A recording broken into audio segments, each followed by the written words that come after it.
नमस्कार बच्चों, आज हम इस वीडियो के माध्यम से आर.एस. अग्रवाल मैथ की बुक के जो हमारा लेसन ऐसे वाला चैप्टर चल रहा था उसको आगे कंटिन्यू करते हैं।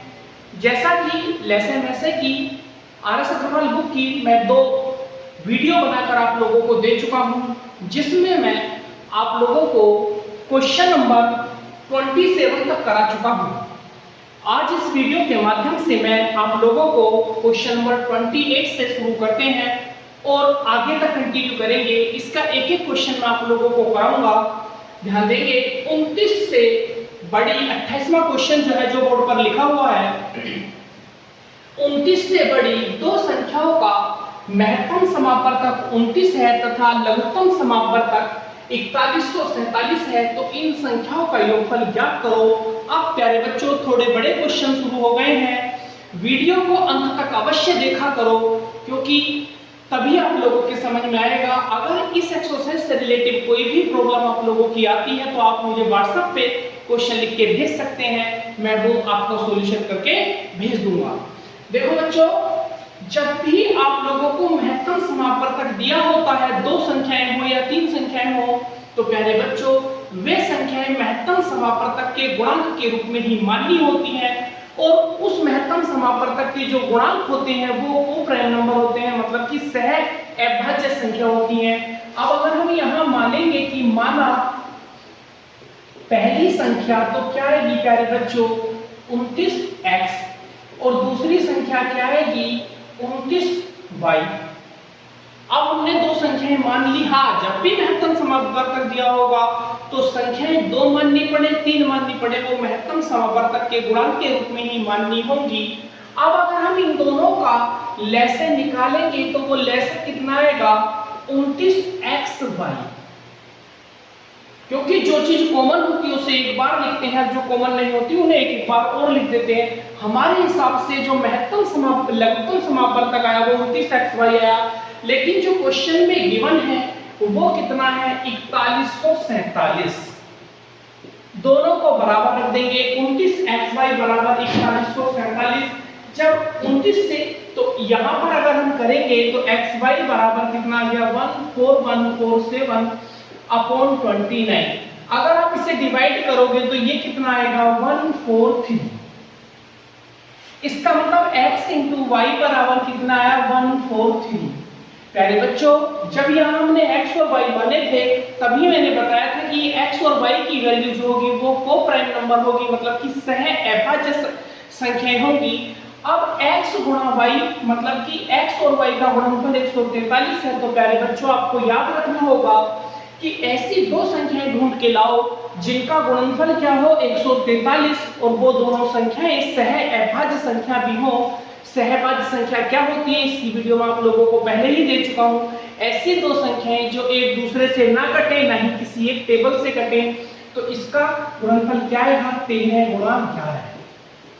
इसका मतलब क्या हुआ, x बराबर क्या आया 13 और y बराबर क्या आया 11। अब हमें क्वेश्चन में निकलवाया क्या गया है कि इन दोनों संख्याओं का योगफल ज्ञात कीजिए। इसका मतलब पहली संख्या जमा दूसरी संख्या, ये आप लोगों को सोल्व करना था। तो अब आप कैसे करेंगे 29x जमा 29y। आप अगर इन दोनों में 29 कॉमन ले लेंगे तो x प्लस क्या बचेगा y, तो यहाँ 29 है ही, x का मान 13 प्लस 11। तो अब आप क्या कर देंगे 29 गुणा 13 और 11, 3 अरे 4 और 1 अरे 2, 24। 29 गुणा 24 आया, अगर इन दोनों की गुणा करोगे तो 696, 696, यही क्या होगा इसका आंसर। आप लोगों के समझ में आ गया होगा बच्चों।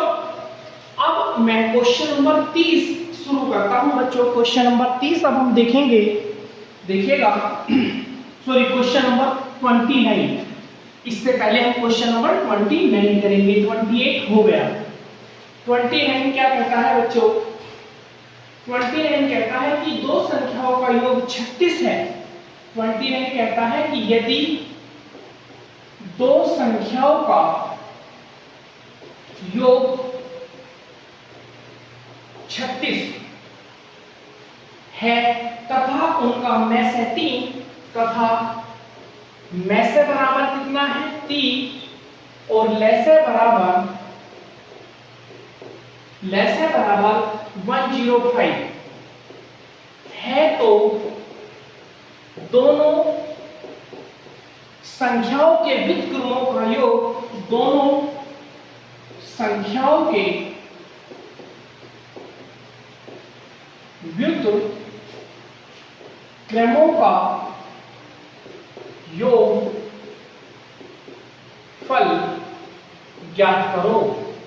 प्यारे बच्चों, कहोगे तो मैं इसे लॉजिक से भी आप लोगों को समझा दूंगा, लेकिन आप ये सिंपल सी बात याद रखो, जब दो संख्याओं का योग दिया गया हो, जब दो संख्याओं का योग दिया गया हो और दो संख्याओं का योग देने के बाद महत्तम समापवर्तक और लघुत्तम समापवर्तक आप लोगों को दिया गया हो, तो आप लोगों को उनके व्युत्क्रमों का योग निकालने का केवल एक ही तरीका है कि दोनों संख्याओं के व्युत्क्रमों का योग बराबर होता है योगफल बटे महत्तम समापवर्तक इंटू लघुत्तम समापवर्तक। देखिएगा, व्युत्क्रमों का योगफल बराबर होता है योगफल बटे में से इंटू ले से। आप डायरेक्ट भी इसे याद कर सकते हैं। प्यारे बच्चों, मैंने आप लोगों को क्या बताया कि यदि दो संख्याओं का योग दिया गया हो और महत्तम समापवर्तक तथा लघुत्तम समापवर्तक दिया गया हो, तो व्युत्क्रम कहते हैं बच्चों इनवर्स को। तो योगफल कितना था 36, में से कितना था 3 एंड ले से कितना था 105। 3 से इसे डिवाइड करेंगे, 3 एकम 3, 3 दूनी 6, फिर इसे डिवाइड करेंगे 3 चौक 12, 3 तिया 9, 3 पंजे 15। तो आपका आंसर क्या आ गया 4/35। यही क्या है आपका आंसर। अगर आप इसे लॉजिक से चाहोगे तो लॉजिक से भी हो जाएगा, लेकिन ये अच्छा तरीका है। क्वेश्चन नंबर 30 की बात करेंगे प्यारे बच्चों। क्वेश्चन नंबर 30, अब थोड़े बड़े सवाल हैं, समय लगेगा, लेकिन चाहे एक दिन में 4 ही क्वेश्चन हो, लेकिन मैं सारे क्वेश्चन आप लोगों को पढ़ाऊंगा। 3 अंकों वाली दो संख्याओं का मैं 17। क्वेश्चन नंबर 30, 3 अंकों वाली संख्या का में से 17 तथा ले से 714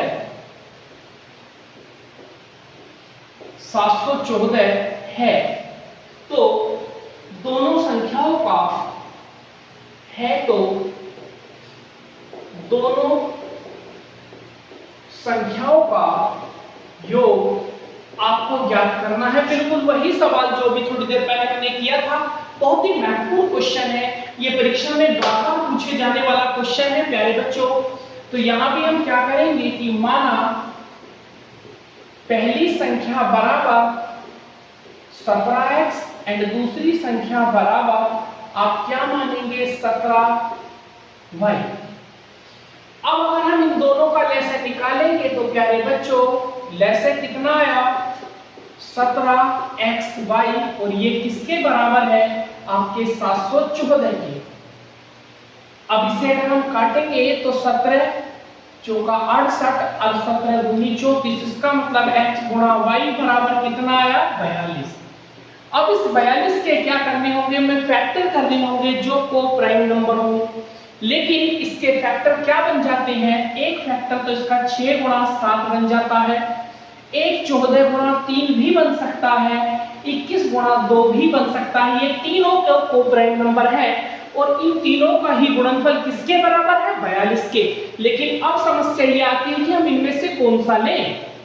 प्यारे बच्चों, हमें ये लेना पड़ेगा, उसके पीछे रीजन है, क्योंकि सवाल में कहा है कि 3 अंकों वाली संख्या, अगर हम इसे ले लेते हैं तो अगर हम कहीं भी 3 की वैल्यू यहां पर रखेंगे तो 17×3 = 51, तो संख्या क्या अंकों की रह जाएगी, 2 अंकों की, जबकि दोनों संख्याएं कितने अंकों की हो 3 अंकों की। अगर हम इसे लेते हैं तो 17 दूनी 34, ये भी खराब हो जाएगा, इसीलिए हम इन दोनों को नहीं लेंगे। अब यहाँ पर एक x की वैल्यू क्या मान लेंगे हम 6 और y की वैल्यू क्या मान लेंगे 7, और हमें चाहिए क्या दोनों संख्याओं का योग हमें चाहिए क्या? दोनों संख्याओं का योग। तो हम योग कैसे निकालेंगे? 17x plus 17y। अब हम 17 कॉमन ले लेंगे, x प्लस क्या बचा? y। 17 फिर यहां ले लेंगे, गुणा x का मान 6, y का मान 7। तो 17 गुणा 7 6 कितने होते हैं? 13। अब इन दोनों की हम गुणा कर देंगे तो इन दोनों का गुणनफल आएगा 221। यही क्या है आपका आंसर? आप लोगों के समझ में आ गया होगा। क्वेश्चन नंबर 30 था बच्चे। अभी हम क्वेश्चन नंबर 31 की बात करेंगे प्यारे बच्चों। 31 भी क्वेश्चन लगभग ऐसा ही है। क्वेश्चन नंबर 31 देखेंगे। क्वेश्चन नंबर 31 क्या कहता है कि दो संख्याओं का मैस है 12। मैं डायरेक्ट लिख देता हूं बच्चे। मैस से कितना दिया है? 12 और लेस है बराबर 72 और दोनों संख्याओं का योग 60 है। और बच्चे इसमें एक चीज और दे दी है कि दोनों संख्याओं का जो योग है वो कितना है? 60। तो छोटी संख्या आपको निकालनी है। आप लोगों के समझ में आ गया होगा ऐसे। हालांकि मैंने आप लोगों से कहा है कि आप बुक साथ रख के बैठा करें तो ज्यादा अच्छा समझ में आएगा। दो संख्याओं का महत्तम समापवर्तक 12, लघुत्तम समापवर्तक 72। दोनों संख्याओं का योग 60 हो तो छोटी संख्या ज्ञात करो। बड़ी भी निकलवा सकता था, सवाल बिल्कुल वही है। कई बार परीक्षा में पूछा गया बच्चे ये क्वेश्चन है। तो माना पहली संख्या क्या हो जाएगी आपकी? 12x और दूसरी संख्या आपकी क्या हो जाएगी बच्चों? 12y। अब इन दोनों का अगर हम एलसीएम निकालेंगे तो क्या आएगा? 12xy और इसे किसके बराबर रख देंगे? 72 के। तो 12 6 72। इसका मतलब xy बराबर क्या आया? 6। एक चीज और भी गिवन है हमारे पास। दोनों संख्याओं का योग अर्थात 12x प्लस के 12y बराबर किसके है? 60 के। 12 ही कॉमन ले लेंगे तो x प्लस y बराबर किसके आएगा? 60 के। तो 12 पंजे 60। इसका मतलब x प्लस y बराबर किसके आया? 5 के। अब आप देखेंगे अगर दो संख्याएं x और y क्या है? 6, x प्लस y क्या है? 5। तो इसका मतलब दो ऐसे फैक्टर हमें चाहिए जिनका गुणनफल क्या हो? 6 और योग क्या हो? 5। तो इसका मतलब यहां पर क्या आ गया? 3 गुणा 2। x बराबर कितना आया? 3 और y बराबर क्या आया? 2। x बराबर 3 आया और y बराबर क्या आ गया प्यारे बच्चों? 2। अब हमें क्या चाहिए? छोटी संख्या। तो छोटी संख्या तो 2 ही है। तो अब यहां पर लिख सकते हैं कि छोटी संख्या बराबर 12 गुणा 2 बराबर 24। हाँ, अगर बड़ी संख्या पूछता तो 12 या 36। आप लोगों को क्वेश्चन नंबर 31 भी समझ में आ गया होगा। अभी हम 32 की बात करते हैं। क्वेश्चन नंबर 32 ध्यान से देखेंगे। क्वेश्चन नंबर 32 क्या कहता है? 32 कहता है कि दो संख्याओं का मैसे तथा लेसे का योग। बच्चे बहुत ही ध्यान से समझना, बहुत ही इंपॉर्टेंट क्वेश्चन है। क्वेश्चन नंबर 32 बहुत इंपॉर्टेंट महत्वपूर्ण क्वेश्चनों में से एक है। दो संख्याओं का मैसे प्लस लेसे का योग 680 है। दो संख्याओं का मैसे तथा लेसे का योग 680 है। यदि लेसे मैसे का 84 गुना हो। दूसरी कंडीशन इसने दी है कि लेसे जो है वो है 84 गुना मैसे की। अभी मैं वही चीज लिख रहा हूं जो क्वेश्चन में दी है। उन्होंने कहा कि यदि दो संख्याओं का योगफल 680 हो और लघुत्तम समापवर्तक महत्तम समापवर्तक के 84 गुना हो और एक संख्या 56 हो। पहली संख्या बराबर उसने दे रखी है 56, तो दूसरी संख्या आप लोगों को निकाल के देनी है। प्यारे बच्चों, अगर मैं इसे इक्वेशन नंबर फर्स्ट मान लूं तो आप ध्यान देंगे कि लेसे का जो ये वाला मान है इसको हम यहां पुट कर देंगे इस समीकरण में। तो क्या आया? मैसे प्लस इस लेसे की जगह क्या लिख दूं मैं? 84 मैसे। और ये बराबर किसके? 680 के। 84 और एक, भाई 84 मैसेज और एक मासक, तो कितने हो गए 85 मैसेज। मैसेज को कहते हैं HCF। किसके बराबर है 680 के। अब 85 की अगर इसमें भाग देंगे तो 85 8 होते हैं कि कितने 680। इसका मतलब मैसेज बराबर कितना आ गया आपका 8। मैसेज कितना आया आपका 8। अब ये वाली वैल्यू अगर हम यहाँ लिख दें तो लैसे बराबर भी कितना आ गया एलसीएम आपका 84 गुना 8 के। लैसे भी निकल गया आपके पास, मैसे भी निकल गया आपके पास, और एक संख्या आप पे ऑलरेडी गिवन है, दूसरी संख्या निकालनी है। तो कल वाले फॉर्मूले पर आप लोग जाएंगे दोबारा से, क्या पहली संख्या इनटू दूसरी संख्या बराबर मैसेज इनटू मैसेज। यही तो क्वेश्चन है वो। अब पहली संख्या कितनी है प्यारे बच्चों 56 इनटू दूसरी संख्या आपको निकालनी ही है। मैसेज कितना है प्यारे बच्चों 8 और लैसे कितना है आपका 84 गुना 8। अब अगर इसे काटेंगे तो 8 सत्ते 56, 7 से काटेंगे तो 12 सत्ते 84, तो 12 के कितना है 96, तो दूसरी संख्या क्या है 96। यही क्या है इसका आंसर है बच्चों। आप लोगों के समझ में आया होगा, बहुत ही इंपॉर्टेंट क्वेश्चन था प्यारे बच्चों। अभी मैं 33वां क्वेश्चन शुरू करता हूं। 33वां क्वेश्चन बहुत ही छोटा क्वेश्चन है, उसे देखेंगे। Question number 33। Question number 33। Question number 33 में कहा गया प्यारे बच्चों, दो संख्याओं का लैसे 120 है। इसने कहा है कि यदि दो संख्याओं का लैसे 120 है तो निम्न में से कौन सी संख्या इनका मैसेज नहीं हो सकती है।